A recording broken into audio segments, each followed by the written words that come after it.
జుట్టు రాలిపోతుందా, చర్మం పాడైపోతుందా? వీటికి కారణం హార్డ్ వాటర్ కావచ్చు. మరి ఇంకెందుకు ఆలస్యం? సిగ్నస్ వారి వాటర్ సాఫ్ట్నర్స్ ద్వారా సాఫ్ట్ వాటర్ గా కన్వర్ట్ చేసేయండి.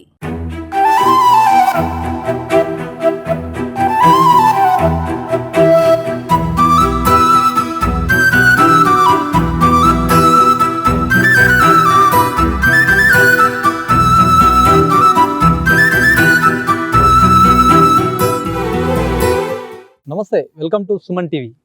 పగలంతా తన ప్రతాపం చూపిన బాణుడు సాయంత్రం కాగానే మొత్తం వాతావరణం అంతా ఒకేసారిగా మారిపోతుంది. గత 2 రోజుల క్రితం శనివారం అయితే మొత్తం ఈదురు గాలులు, బీభత్సమైనటువంటి గాలులతో పాటు వర్షం కారణంగా కూడా రైతులు ఒకవైపు ఆందోళన చెందుతున్నారు. ఎందుకంటే ఇప్పటికే దాదాపుగా పొలాల నుంచి కూడా వరి అంతా కూడా కోసుకొని తెచ్చి రోడ్లపైన ఆరబెట్టడం కావచ్చు, కళ్ళాలలో ఆరబెట్టడం కావచ్చు, రోడ్లకు పక్కన ఎక్కడైనా ఖాళీ స్థలాల్లో ఆరబెడుతున్నటువంటి రైతులు ఇలాంటి వాతావరణంతో మొత్తం ఒకేసారి ఉలిక్కి పడుతున్నటువంటి పరిస్థితి ఉంది. ఎందుకంటే ఇది సాధారణ వర్షం కాదు, ఉరుములు మెరుపులతో కూడినటువంటి వర్షం కావడంతో కూడా ఒకవైపు అన్నదాతలు కావచ్చు, మరోవైపు మామిడికి సంబంధించిన రైతులు కావచ్చు, చాలా మట్టుకు రైతులు అయితే ఆందోళన చెందుతున్నారు. ఒకవైపు వర్షం వస్తున్నందుకు సంతోషించాలా, లేకపోతే ఇలాంటి వర్షాలకు బాధపడాలా అని చెప్పేసి కూడా అర్థం కాని పరిస్థితిలో అయితే నిజామాబాద్ జిల్లా ప్రజలైతే ఉన్నటువంటి పరిస్థితి. ఎందుకంటే మధ్యాహ్నం అంతా ప్రతాపం చూపినటువంటి బాణుడు సాయంత్రం కాగానే వర్షం పడుతుందంటే ఎవరికైనా కొద్దిగా సంతోషం అనిపిస్తుందేమో కానీ రైతులకైతే అది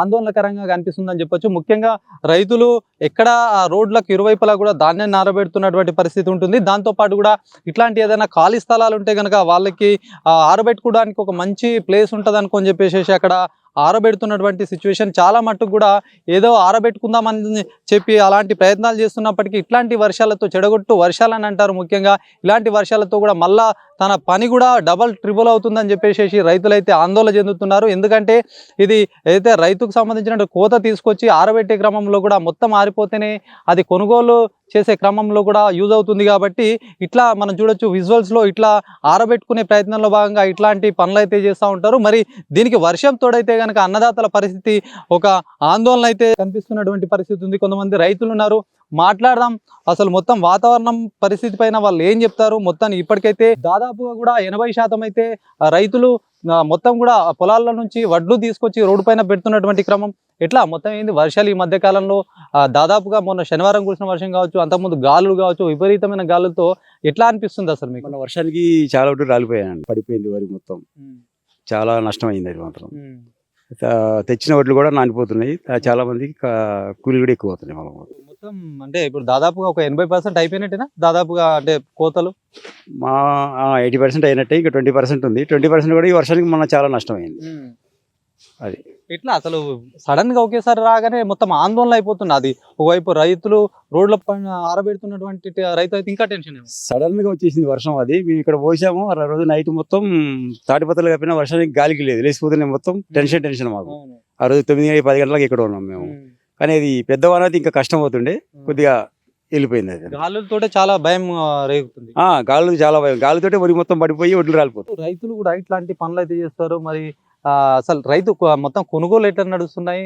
లారీలు కొరతగా చెప్తున్నారు. మళ్ళీ ఆ బార్దానికి సంబంధించినట్టు కూడా కొన్ని అంశాలు అయితే చెప్తున్నారు రైతులు. బార్దాని విషయం తెలియదు కానీ లారీలు అయితే 2-3 రోజులు మాత్రం రైస్ మిల్ ఆగిపోతున్నాయి అంటారా, దించుతలేరని టాపిక్ అంతే.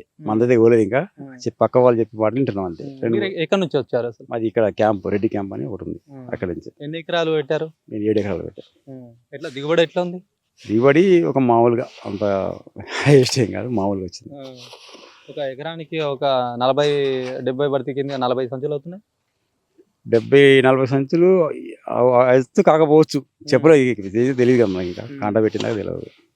చాలా కష్టపడతారు. చివరికి ఇట్లాంటి పరిస్థితి వస్తే ఇంకా అది ఎట్లా చెప్పుకోవాలో, ఏం మాట్లాడాలి, అసలు ఎట్లా నష్టాన్ని భర్తీ చేసుకోవాలని తెలియదేమో. అది ఎవరికి అది చెప్పి అడిగేటోళ్ళు లేరు, మనకి చెప్పేటోళ్ళు లేదు.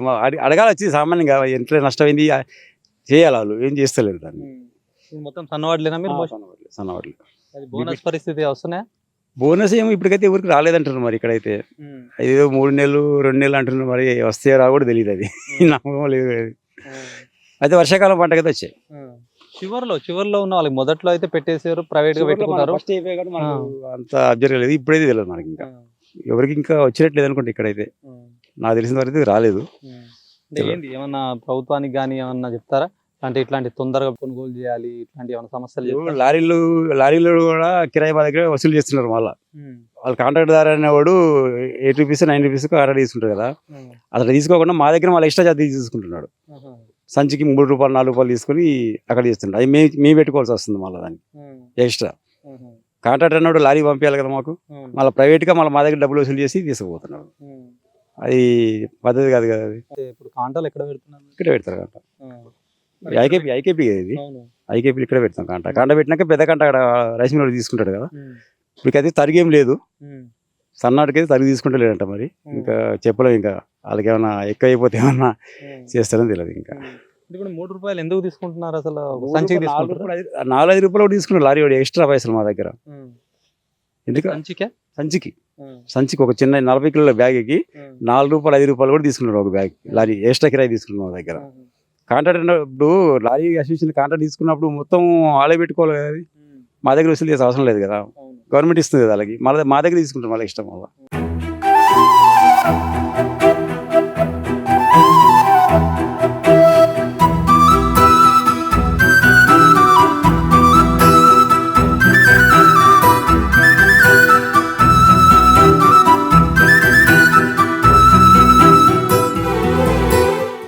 ఇట్లా ఇప్పుడు మీరు మొత్తం ఇట్లా కూలి పని ఇట్లా వచ్చారు కదా?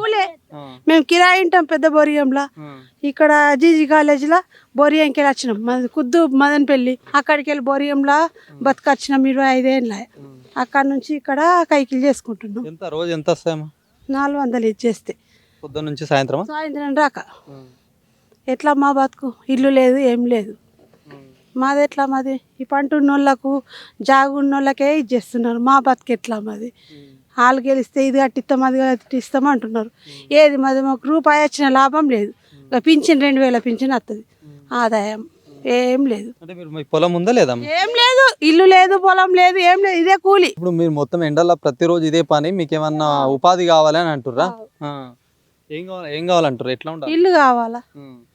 ఏమున్నది? మాకు ఏం లేదు. ఈ కూలి మీద బతుకుడు ఉన్నది, ఏం లేదు. 2 ఆడపిల్లలు, కూలి. మా ఆయన కాళ్ళు మంచిగా లేవు, కూలి మీద బతుకుడు. పుటాల మీద పోతాం, మీ అడ్ల మీద అట్లా. బీడీలు ఉన్నప్పుడు బీడీలు చేస్తాం, ఏ పని ఉంటే ఆ పని. మోల్డ్ తీసినా సిగ్గేం పోదు.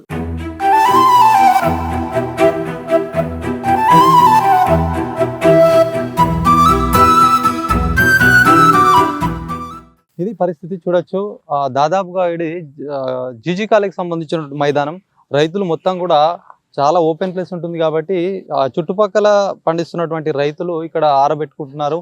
మరి ముఖ్యంగా రోడ్డు పైన ఏదైతే అరసపల్లి నుంచి కలెక్టరేట్ వచ్చే దారిలో కూడా పెద్ద మొత్తంలో రైతులు ఆరబెట్టుకుంటున్నారు. అరసపల్లి చుట్టుపక్కల కావచ్చు, అక్కడ క్యాంప్ సంబంధించిన వాళ్ళ రైతులందరూ కూడా రోడ్డు పక్కన ఆరబోసుకుంటున్నటువంటి క్రమం. ఎందుకంటే రైతు కళ్ళాలు లేవు కాబట్టి ఆ రోడ్డు పక్కన ఆరబెడతారు. ఎంతో కొంత తొందరగా ఎండిపోతే బాగుంటుందని చెప్పేసి చూడొచ్చు. ఇట్లాంటి ఎక్విప్మెంట్స్ తోటి కూడా మొత్తం రైతులు కూడా ఉదయం సాయంత్రం పెట్టి ఆరబెట్టుకుంటారు. ఈ నేపథ్యంలో కూడా వర్షం వస్తే కనుక వాళ్ళ పరిస్థితి చాలా గందరగోళంగా ఉంటుంది. ఇంకా మరోవైపు చూసుకుంటే ఆ కొనుగోలు కేంద్రాలు ఏర్పాటు చేశారు, కానీ కొనుగోలు కేంద్రాల్లో కొన్ని ఇబ్బందులు తలెత్తున్నటువంటి పరిస్థితి ఉంది. ముఖ్యంగా కొనుగోలు అయిపోయిన తర్వాత లారీలలో నింపిన తర్వాత కూడా చాలా లారీల షార్టేజ్ ఉండడం కూడా ఒకవైపు గందరగోళం సృష్టిస్తూ ఉంది. మరోవైపు కూడా దీనికి సంబంధించినటువంటి గిన్ని బ్యాగ్స్ అయితే కూడా కొన్ని ఏరియాలలో లేవు అని చెప్పేసి రైతులు అయితే ఆందోళన చెందుతున్నారు. మరోవైపు ఏదైనా రైతు కొనుగోలు కేంద్రాల్లో కూడా కనీసం వాటర్ ఫెసిలిటీ లేకపోవడం, టెంట్ ఏర్పాటు చేయకపోవడం, ఇలాంటి సమస్యలు కూడా ఉన్నట్టుగా రైతులు చెప్తున్నారు. ఏదేమైనప్పటికీ చివరి దశ, ఒకవైపు ఎండలు మండుతున్నాయి.